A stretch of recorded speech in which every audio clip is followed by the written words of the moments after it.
Hello and welcome to the Sound Up Seattle podcast, your one-stop shop for all things Seattle and Washington sports. Amidst 25 minutes of delays with our computers, we have finally been able to record this podcast, and we hope it finds you well. I'm your host, Tyler Cartwright, joined as always by my co-host, John Carey.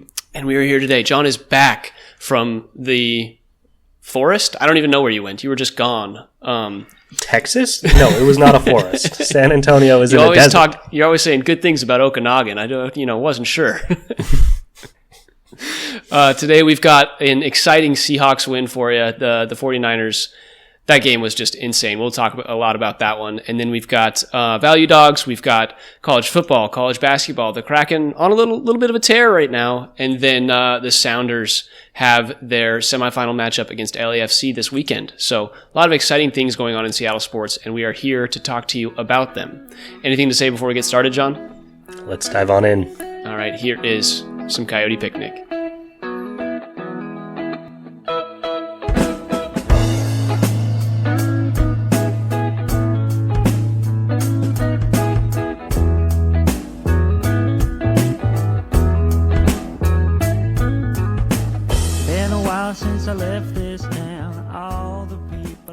All right, John. First things first. Give me your thoughts. The Seahawks just had one of the biggest wins of their season, probably the biggest win of their season so far. I talked last week about how they needed to win 3 of their next 4 games after being 4-5 to really have a shot at the playoffs. And this was the one that I was like, I don't really think they're going to get it, but they snuck it out. Talk to me about it. How are you feeling? Yeah, coming off that loss to the Rams, I think both of us were feeling very discouraged. We had been so confident about, they need 3 out of 4, and then they lost the first one, and the one that we thought might be the easiest of the next 4. So that was discouraging. This was a huge bounce back, and I think my biggest takeaway, my biggest piece of this is that people are going to remember this being the Geno Smith, rolling out, getting that touchdown with his legs game. That's not what this game was. This was the Mike Macdonald defense finding its legs again, getting back up on its feet again this season. That's what this game was. A 17-20 game involving the Seattle Seahawks. Classic their offense. Seahawks. Yeah.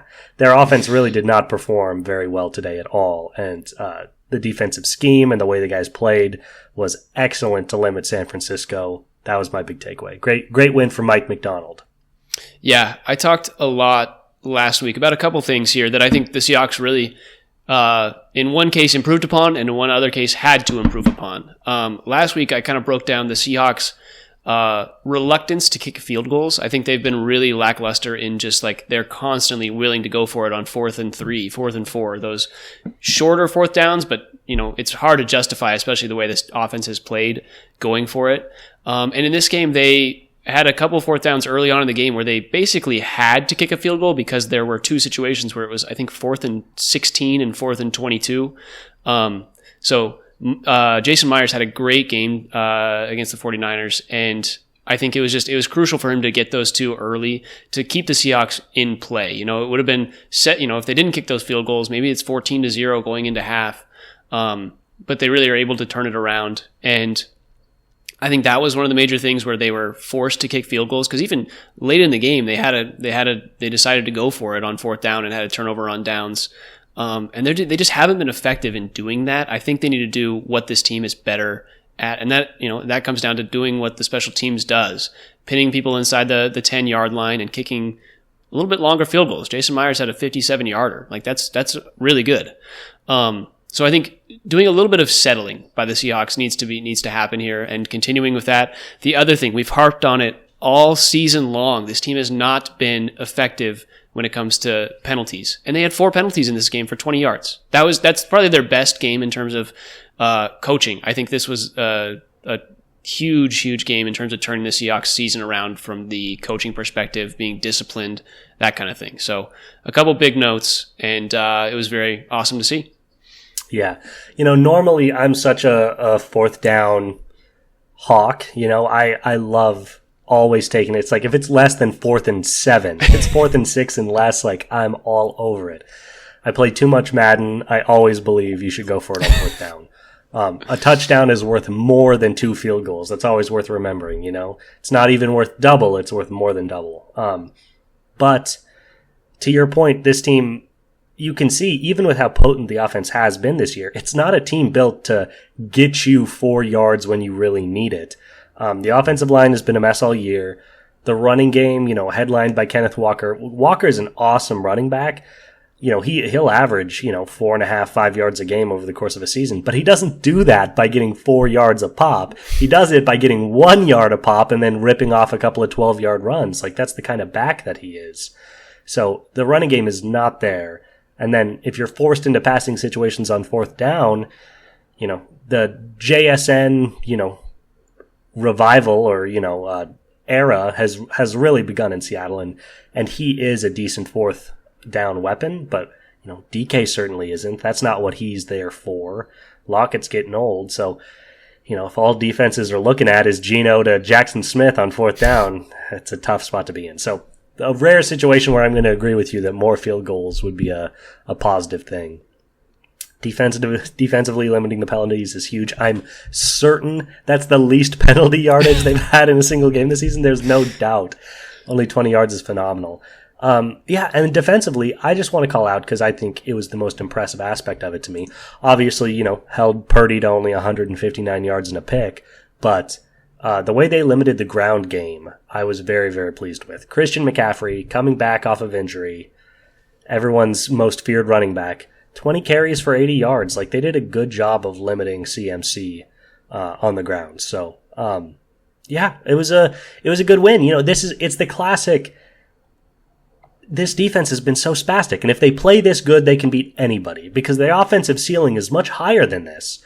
But the problem is this defense shows up once every 3 or 4 games. So we're going to need to see some consistency on that side of the ball before I believe they can really get back into it. Yeah, 100%. And another thing to note, we talked about Ernest Jones, the linebacker that they acquired for Jerome Baker a few weeks ago. And linebacker is a very important position to stopping the run. And Jerome Baker eventually is going to be a nice linebacker in this league. But Ernest Jones is a veteran guy. He's had a really great presence. Most tackles on the team, I think, in every single game that he's been a part of it. And the integration has taken some time, but I think he really looked good in this game. 13 total tackles, 6 by himself, just really effective. And Christian McCaffrey, limiting him in a game where you have to be able to limit the running backs of Mason and McCaffrey. He's been a big addition. I think these are nice pieces that the Seahawks have begun to be able to build around, especially with their defense, like you're saying. Yeah. One note is we're at week 12 this week.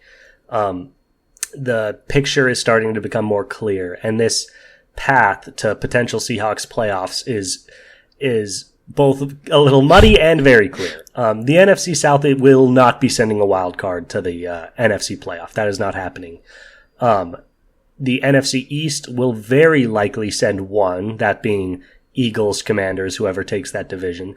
Commanders have been slipping a little bit of late, but at 7-4, I believe, and their schedule, I believe that they're going to secure a wild card. So the question becomes, the Hawks still have a path to win the division. They're only a game behind the Cardinals in first place. I think that is their by far strongest path because the wild card, you got Commanders taking one. Both of the other wild cards are probably coming out of the NFC North.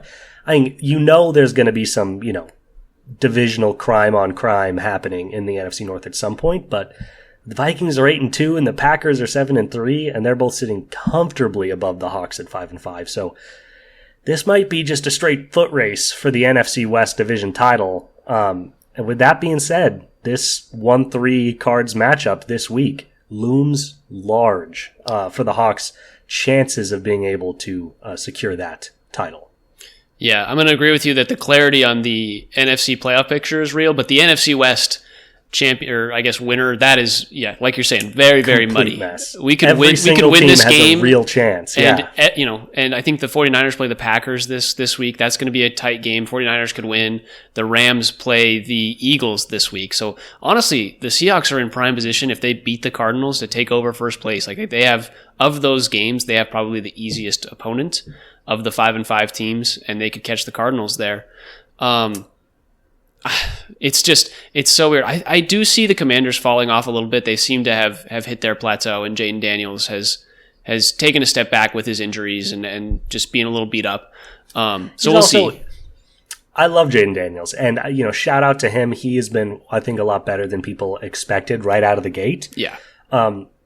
It's worth noting that what we were seeing was never that doesn't happen. You don't have rookies come in and throw 75% completion and no picks over the course of the entire season. It just doesn't happen. So, not that Jaden Daniels isn't the best quarterback in this rookie class, not that he won't be potentially generational quarterback, but he will not be probably at any point in his career as good as he was to start this season, because he was ridiculous. So yeah, definitely a little down to earth there.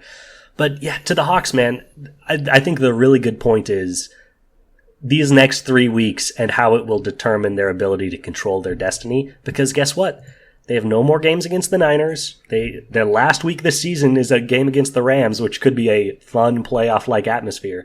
But 2 out of the next 3 weeks, we have the Arizona Cardinals, home and away. And yeah, the outcome of those 2 games, I think, obviously sounds a little simplistic, but if the Cardinals win both, the division's basically theirs. And if the Hawks win both, they're going to be really in a really opens tough it up for spot. them. Yeah. Though they do have all 3. God, why do we get the NFC North this year, man? That sucks.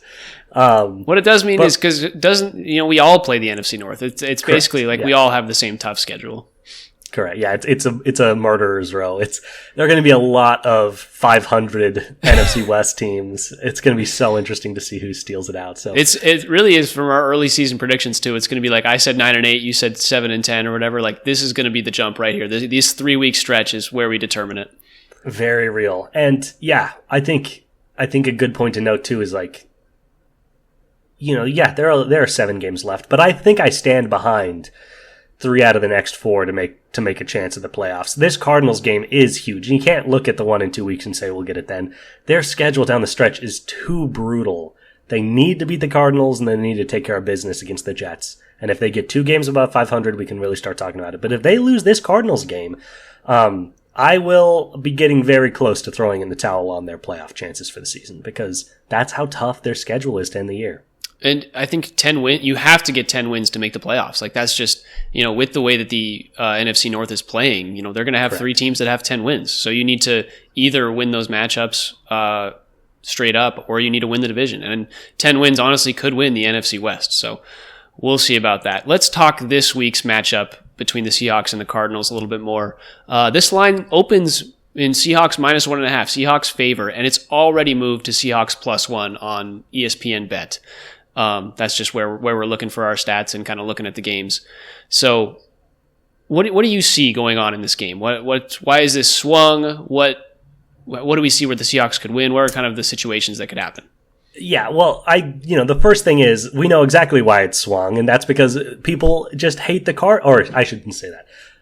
Line makers hate the Cardinals, and the public is having a Cardinals renaissance, and yeah, there's just a huge discrepancy between those 2 populations. The Cardinals are still being treated as the team with possibly the worst defense in professional football and a questionable offense. And the public has seen 2 straight weeks of 20-point blowouts by the Cardinals and are saying that no longer holds true. This defense is a lot more capable than it has been given credit for. It's a lot more capable than they were to start the year. And this offense is really rounding into form. They have a true wide receiver 1 with Harrison Jr., who's been excellent. They have probably the best tight end in the NFL this year in Trey McBride. Shout out to my dynasty rookie, Brock Bowers, but I think it might be Trey this year. And they've got a really good running game and a mobile quarterback. This offense on the Cardinals is really dangerous. And their defense has played well. So that's why we see that discrepancy, because people are like, Seahawks, at least they have players on both sides of the ball. Cardinals have players on both sides of the ball too. With that being said, I think there are good opportunities for this Hawks team to attack the Cardinals defense. They've played the Jets, who were crumbling from the inside. Talked a lot of crap about the Jets. Yeah, they are the team that drove Shane Waldron into the gutter for the Bears. They played a Dolphins team without Tua, Chargers. The last good offense they played really was the Green Bay Packers, who put up 34 points against them. So this will be a big test for the Cardinals defense in terms of, okay, this recent jump, how much of that is real and how much of it is Shane Waldron. And I think there's a real chance with the way JSN's playing that they can, really attack the Cardinals through the air. Defensively, how many times are we going to do this? Let's see if they can do it a second week in a row. They did a good job of slowing a potent offense in San Fran. They're going to need to play their butts off against Arizona, man, because this team has got players. Yeah, I agree with you. I think it's going to be, I think, a similar game to this 49ers matchup that we had. Ernest Jones going to have a really big day with James Conner in that backfield. And again, being kind of a spy on Kyler Murray, that's going to be huge as well, just keeping him contained because we know how big of, he could break out those runs. But I think what you look at when you look at this Cardinals team is they've won their last 4 games, but their last 3 games, they win, like you said, 31-6 against the Jets, 29-9 against the Bears. Those are not good teams. We've kind of learned that the Bears were a little bit performing above what they have been, the remainder of the season at the start. And so I think the Cardinals feel like they're kind of like the fluff team. They're like, oh, everybody's seeing them blow out these teams. But I don't think they're much better than the Rams. And the Seahawks held with the Rams. They just beat the 49ers, who I think are on par with this Cardinals team, at least with the injuries that the 49ers had. I think they're pretty on par. Weapons-wise, Marvin Harrison Jr., Witherspoon's going to need to have a big game in terms of covering him, as well as Woolen and whoever's the cornerback in this game, because we've had a lot of mix-up cornerback-wise and DB-wise. It's just going to be a really good battle, I think, offensively for the Cardinals and between the Seahawks defense. And the Seahawks offensively, I think they'll be able to move the ball. I don't think the Cardinals team has done anything to show me that they can prevent the Seahawks style rushing offense, or rushing plus passing. Ryan Grubb's done really good things with this team, with JSN specifically. As a third down back, JSN, or as a third down receiver, JSN's been very good. So I see this being another close game. And at the end of the day, I really like where the Seahawks are at and where they're playing. Even though, they had the loss to the Bills, they lost in overtime to the Rams. They've been playing better teams, and I think they're just more prepared and poised to take this game and win it. Yeah, I hear you. I am expecting a good game. I am not expecting a blowout either way. Both these teams are just too competent. Here's a little trivia question for you, without doing any research, pulling up any tabs. The Seahawks have played 10 games this year, and in how many of those games did they score more than 25 points? I'd say, is it 2? I'm thinking of the Falcons and I'm thinking of the Lions. Wow, look at this guy. That's pretty good. You got 2 of the 3. You're forgetting the week 1 win, 26 points against the Broncos. But that's correct. 3 out of 10 weeks that they've put up more than 25 points. Sorry, including the last 3 where they've put up a combined, 50 points in 3 games. There's a chance that we're overhyping this offense a little bit, at least in terms of their recent play. I'm a little concerned coming out of that Niners game. Great win, great final drive. Shout out to Geno making some really big plays down the stretch, and the defense played excellent. But this offense has not been the blood curdling team we all thought they were coming out of the first couple weeks of the season. 25 is a high bar to set, but look at a team like Detroit. Obviously, there's only one Detroit, but when that team scores less than 25, they're pulling fire alarms in the training room. So, I just haven't been super impressed with what I've seen on offense. I expect a tighter game. This might come up in our lines, but I'm kind of scared of the Cardinals, man. I kind of think they're a good team that's really found themselves offensively the way that the Seahawks have not. Okay, 2 things. 1, I think I'm going to put this Seahawks game in the perspective of whoever has the ball last is going to win. That's just what's going to happen. Some clutch moments down the stretch. It's going to be either Kyler or Geno running a game-winning drive to end it. And that feels like the most accurate thing that could happen in this game. Second thing, The Seahawks were plus 6.5 against the 49ers last week.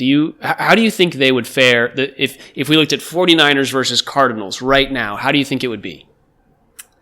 Well, so this is one of those things where if you look at their last matchup, the Cards beat them 24-23 without Christian McCaffrey, and had to, come back and win that one at the very end of the game.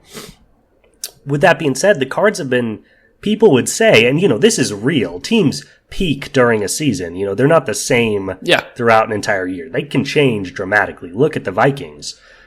They went from the scariest team in the NFL to a pretty mediocre team, if you ask some people. I think a lot of people would say the Cardinals are peaking right now. This is as good as we have seen them this year.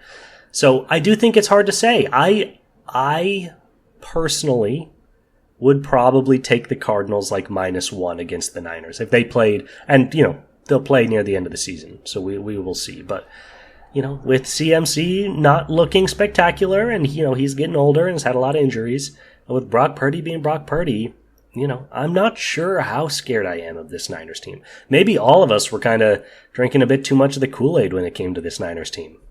That's fair. I'm just thinking of last week. We were plus 6.5 49ers. This week we start off -1.5 against the Cardinals. That's a pretty big swing if you think the Cardinals are pretty even with the 49ers. So do we bite on that is kind of the thought process. Do we think the Seahawks have what it takes to stay with them? And that's the discussion that people need to be having. And that's why this weekend is exciting. It's a big game, and it's kind of an unknown matchup. It doesn't feel like it's a lock either way. Totally. And it's a data thing, too, because it's kind of like, okay, how much of CMC last week was him being old and washed? How much of it was him just having kind of a tired week coming off injury? Yeah. How much of it is this Seahawks defense played really well against him? And so, depending on how we play against JC this week, that could give us a lot of insight into some of those. Because, if CMC is all the way back, then, it's Niners -4.5 against everybody because the man's a monster. Yep.